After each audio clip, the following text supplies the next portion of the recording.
Hi guys and welcome back to the Taste and Bloom kitchen. Today we are making Waakye stew or Hausa stew or tomato stew or all pepper stew, whatever you want to call it, but this is going to be amazing. I got this recipe from a northern woman and trust me, it's awesome. So do stay for all the tips as a beginner as well, okay? So I have here some goat meat, some oxtail and tripe.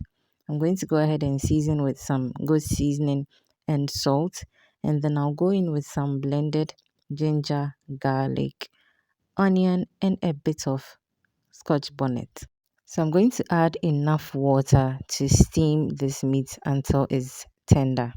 So like I mentioned earlier, this is a beginner friendly recipe. It is fail proof. Like you cannot go wrong with this recipe because I'll be giving you some tips and tricks that I got from the woman, and I'm sure your stew will never be the same again, okay? So I'll begin by adding some oil into a saucepan, and then once it's heated up a bit, I'll go in with some sliced onions. You can add more of the onions if you want, but I prefer this quantity, and then I'm good to go.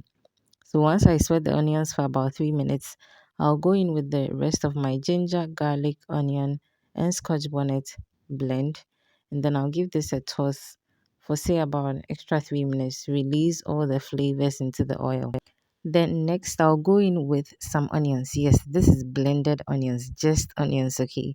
So one of the tips the woman shared was that the onions make the stew. So she even calls this stew onion stew, okay? So this is lots and lots of onions. I'll leave all the measurements in the description box so that you do not fail this recipe, okay? It's exact measurements that you can follow and nail this recipe as well. So as you can tell, I fried the onions for quite a bit till I noticed that the moisture was completely out. At this point, the sweetness is maximized, okay? And then I'm going in with some tomato paste. And then I'll mix this thoroughly and leave it to cook. So you need to give this about 7 to 10 minutes so that the tomato paste fries properly. So he had been in and out of the saucepan probably about 3 times, okay? Stirring while this on low heat to prevent any burning, okay? And now I'm adding my blended tomatoes.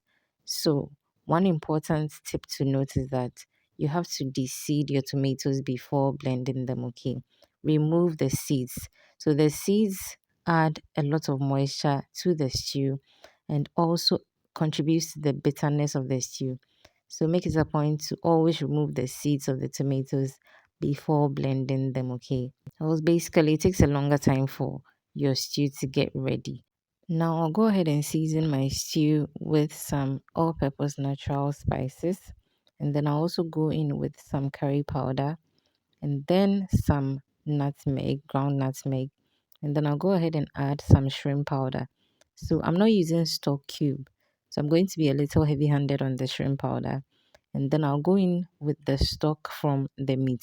Oh, and also at this point, I've fried the meat and then set it aside.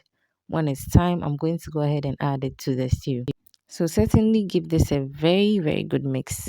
And then when you're done, taste for salt. If it's okay, you move on. If it's not, just add a bit of salt. I noticed later that the salt was a little low, just slightly. So I just added about half a teaspoon and then I was good to go. If this is your first time here, hello, my name is Yasmi. Please consider subscribing and joining this amazing blooming family. And if you're a returning subscriber, thank you so much for coming back to watch me. My stew has done an extra 10 minutes on low heat. I'm going to go ahead and now introduce my fried meat, okay? And then I'll give this a very good mix and allow the stew to continue cooking for about an extra 5 minutes so that the flavors from the meat and that of the stew base will marry beautifully. Also, at this point, some of the seasoning in the meat will also lend its flavor to the stew, okay? So, yes, back to check on the stew is doing beautiful. I'll go ahead and add in some chopped onions and green bell peppers. Very optional. You can add any vegetables of your choice as well. Give this a mix and allow the residual heat to continue cooking it for about 2 extra minutes and then you're good to go. I also added some boiled eggs. You can add some fried fish also. Let me know what you'll be enjoying this Waakye stew, Hausa stew, or pepper stew with. We're having ours with Waakye, of course. I hope you're inspired to try this very simple but detailed recipe. And until I see you guys again in another video, please keep blooming.